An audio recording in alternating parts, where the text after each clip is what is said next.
Welcome back, everyone, to another great episode of Sell Those Flipping Cars. I'm Zachary, and in today's episode, we're going over the automotive industry news for February 2022. So stay tuned.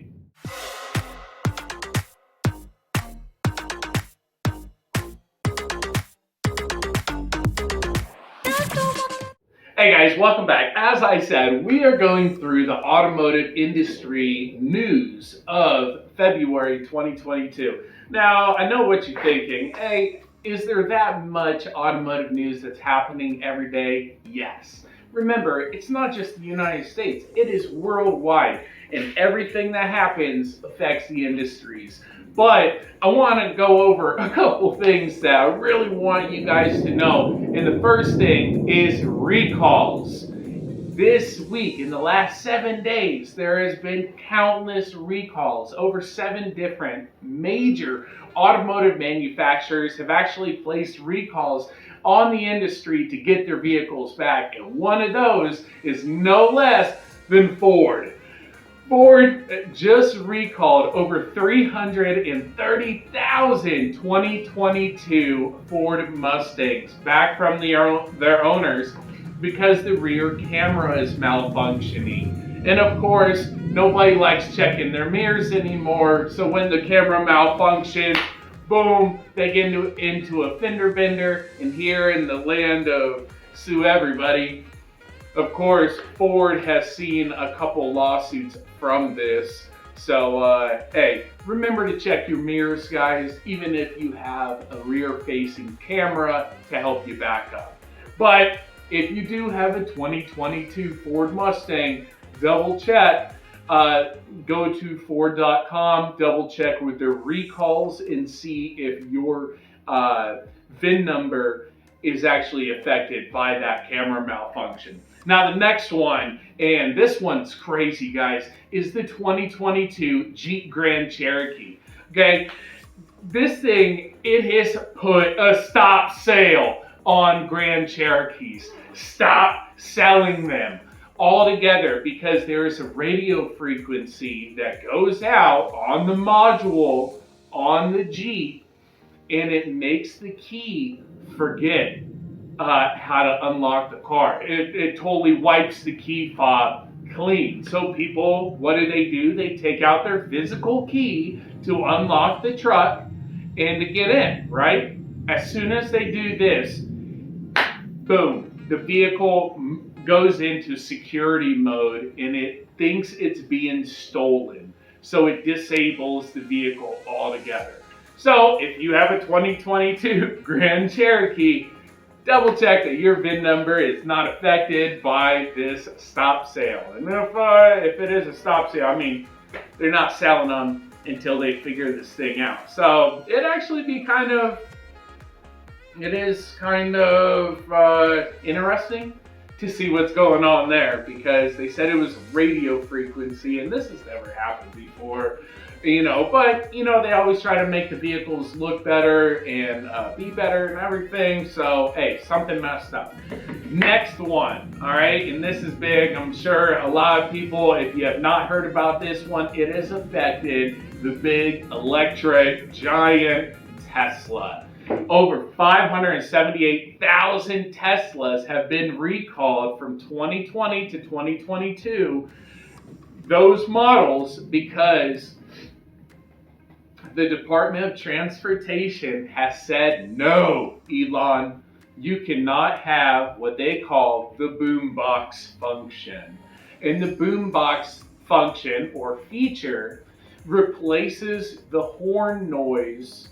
If you were to beep your horn, beep, beep, right, or whatever kind of car you have, you can change that with a different MP4 of whatever sound you want it to be. Now, of course, people have been putting train horns, people are putting fart noises, people have fun with it. But Department of Transportation here in the United States is not having fun with it. They're saying, Elon, cut the noise, get it out of here. So 578,000 Teslas have been recalled to get rid of the boombox feature. So, whatever. 2014 to 2019 Hyundai's Santa Fe and Tucson's Okay, double check the VIN to see if your vehicle is affected by that. Remember, 2014 to 2019, and there's over 357,000 vehicles affected by this, so double check that yours is not affected. This one is actually a fire hazard, guys. Okay, the ABS module, Hyundai said the ABS module will malfunction, short the system, causing an electric short that will cause a fire in the engine bay. Okay, wow. Now, I've had a vehicle start on fire on me before. It was a 1986 Mazda RX-7. Now, if anyone knows anything about the rotary engines, they are beasts, okay? And I loved my 86 RX-7. But the fuel line's dry rotted, caught fire while I was driving it. And that is one time, guys, you want to make sure you're safe, okay? So please, take the precautions, guys. Take it from my experience, from other people's experiences. You don't want to be caught in a burning car, okay? It's not a good thing. All right, so 2014 to 2019 Hyundai Santa Fe Tucson's ABS malfunction. Get it checked. All right, last one I wrote down, guys, because there was actually 8 auto manufacturers, so I took the top 5 to tell you guys about. But the last one is the Chrysler Pacifica. Chrysler, what? What did you do? It's Chrysler Pacifica 2017 and 2018 years, okay? It is the Pacifica hybrid plug-in electric Pacifica, okay? Now, it's over 16,000 of them are affected, so definitely double check your VIN is not affected by this, but it is another fire hazard, okay? Chrysler is saying even if the vehicle is parked, if it is plugged in, it can cause a fire, it overloads the system, and the vehicle engulfs in flames. Okay, so definitely, guys, double check, is your vehicle affected by these recalls? I never want anyone, to be hurt by automotive negligence. Let's call it that, because that's what it is, manufacturers. Okay, just saying. All right, next, guys, big news from Dodge. Dodge saw Ford did their huge F-150 release, and the electric F-150 is doing well, even though some people are like, hey, it can't tow its own weight. I forgot who said that, okay?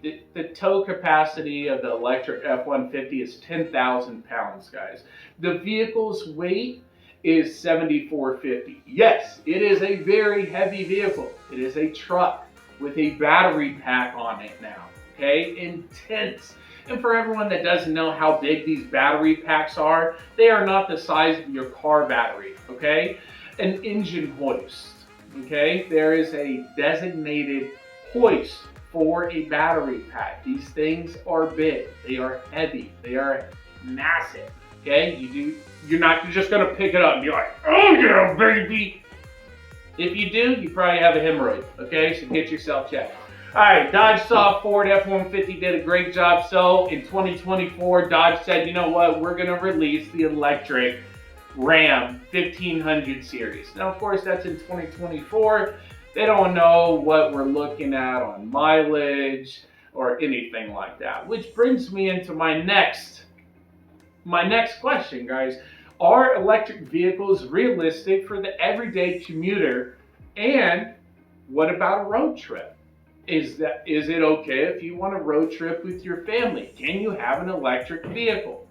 Stay tuned for that, guys, because that's going to be upcoming episodes. I'm going to throw right here on the channel. Also, we're going to put a versus. We're going to have a battle, guys, between the Ram 1500 electric and the F-150 electric. Who knows? We might even throw in the Sierra. They are coming out with that. GMC, Chevy. Yeah, Chevy's coming out with the electric Silverado. That's what I meant.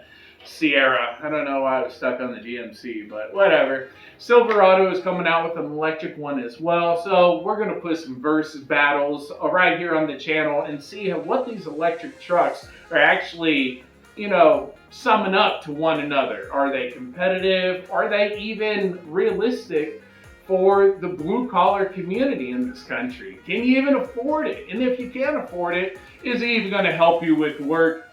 Or are you just going to feel better about yourself saying that you don't have to go by the gas station? Okay? Let's actually have some episodes about it and find these things out, because money's hard to make nowadays, guys. Everybody knows that. You know that. I know that. And these auto manufacturers, as I put an episode about before, the biggest way for them to make money is by having the car break down. They want it to break down. They want to sell you parts. They're making vehicles harder to work on because they do not want you working on them. They want you to go to the repair shop. They want you to go to the dealership so you can get, just pummeled to death, for their labor costs. I mean, a guy hit me up the other day. I saved him $700 on his repair. And it was a simple repair. But these guys, how long does it take you to make $700, guys? Come on. I'm just saying, all right? Is it worth your time to fix it yourself? If you had a guide to get it done, save yourself the money, hey, who knows? Even start a savings account for yourself, Come on. All right, last thing, guys, and this thing's huge. This is huge, and I know a lot of people maybe remember, but back in the 70s, there was a vehicle that came out that ran on water. No lie, guys, no lie. I'm serious. It ran on water, of course. It got brushed under the rugs, and big oil came on and everything. But Cummins, okay, Dodge, Cummins, Diesel. Cummins is a huge pillar in the automotive industry, and Cummins has finally announced they have a run on any fuel engine. I'm talking about petroleum products, gas, diesel, hydrogen, natural gas. The vehicle runs on anything. Now, how does this work? It's different. And now, if anyone's seen natural gas engines and petroleum engines on these hybrids, okay, they have fuel mixers. But hey, that is an episode in itself. So if that sounds like something you want to know more about, hey, definitely check in on here on the channel, because is this the answer to decreasing the carbon footprint of vehicles? Is it? Did Cummins really come out with the answer for us to kick down greenhouse gases and we still have amazing vehicles and we can cruise around all the time? Is it affordable? Now that's a big thing, because hey, Teslas, they're great too with electric vehicles, but when they first came out, they weren't affordable. So how affordable is this run on any fuel engine going to be for the everyday Joe like you and me? Huh? So we're going to find out. So guys, if these sound like great episodes, hey, definitely stay tuned. I hope you guys liked today's episode, checking out the automotive news that's happening in this month of February 2022. So guys, thank you so much for checking out another great episode here on the channel. If you did like today's episode, make sure you hit that like button. It tells YouTube and myself that I'm doing a great job.